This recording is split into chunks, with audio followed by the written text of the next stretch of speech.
সকালটা শান্ত হওয়ার কথা ছিল, কিন্তু শুরুই হলো কাজ দিয়ে। বাসার অবস্থা দেখে মনে হলো আজকে আর বসে থাকার সুযোগ নাই। আসসালামু আলাইকুম বন্ধুরা, আমি রমজান ঢাকা থেকে বলছি। কেমন আছো তোমরা? নিশ্চয়ই ভালো আছো।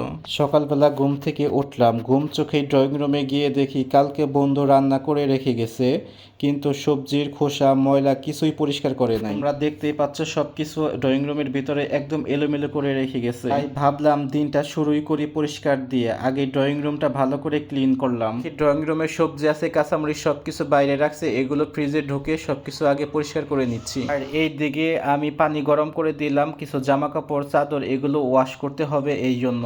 বাইরে দেখি খুব সুন্দর রোদ উঠছে, এই জন্য ভাবলাম কয়দিন বৃষ্টি হইলো, বালিশগুলো কেমন জানি হয়ে আছে, এই জন্য ছাদে গেলাম। ছাদে যে বালিশ দুইটা রোদ্রে দিয়ে আসলাম। বালিশ দুইটা রোদ্রে গরম হইলে কিন্তু রাতে ঘুমাতে ভালো লাগবে, যদিও কয়দিন যাবত আবহাওয়াটা একটু ঠান্ডা, আগের মতো গরম নাই। থেকে এসে আগে পুরা বাসাটা ভালো করে ঝাড়ু দিতে হবে, কারণ সকালবেলায় কিন্তু প্রথম কাজ থাকে বাসাটা পরিষ্কার করা।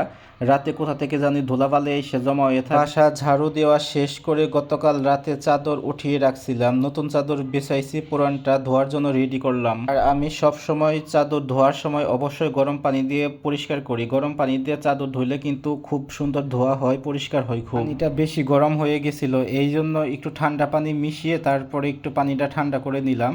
আবার বেশি গরম পানি দিয়ে ধুইলে কাপড়ের কালারটা নষ্ট হয়ে যেতে পারে, এই জন্য হালকা হালকা গরম পানিতে কাপড়গুলো ভিজিয়ে দিলাম। চাদরগুলো আরো আগে ধোয়ার উচিত ছিল, কিন্তু কয়েকদিন যাবৎ বৃষ্টি হচ্ছে, রোদ উঠতেছে না, এই জন্য আর ধুইতে পাই নাই, ধোয়ার সময়ও পাই নাই। আজকে রোদ উঠছে, ভাবলাম আজকেই ধুয়ে দেই, পরে যদি আবার বৃষ্টি হয়। যেহেতু চাদরটা এখন ভিজিয়ে দিছি, একটু ভিজতেও সময় লাগবে। এর ভিতরে আমি যে দেখতেই পাচ্ছ ওয়াশরুমে চলে আসলাম ব্রাশ করার জন্য। আমার একটু ব্রাশ করতে লেট হয়, ভালো করে ব্রাশ করি, যদিও বেশিক্ষণ ব্রাশ করা উচিত না, কম পরিমাণে ব্রাশ করা উচিত। ব্রাশ করতে করতে ভাবছিলাম একবারেই একদম কাপড় চোপড় জামা কাপড় যেগুলো ভিজাইছি সেগুলো ধুয়ে গোসল টোসল করে একদম বের হয়ে যাব। ব্রাশ করতেছিলাম আর মনে মনে চিন্তা করতেছিলাম তাড়াতাড়ি জামা কাপড়গুলো ওয়াশ করে দেই, কারণ আমাদের বাসায় যেহেতু আরো অনেক ভাইটা আছে, তারাও যদি জামা কাপড় ধুয়ে ছাদ দখল করে ফেলে তাহলে আমি জামা কাপড় চাদর এগুলো শুকিয়ে দেওয়ার জায়গা পাবো না। এই জন্য তারা হুড়ো করে ধুয়ে একদম গোসল টোসল করে বের হয়ে গেলাম। আর তোমরা ভিডিওতে অলরেডি দেখতেই পাচ্ছ অনেকেই কিন্তু এসে জামা কাপড়, ওই যে একটা চাদর দেখতে পাচ্ছ আমার পিছনে, সেটা শুকিয়ে দিছে।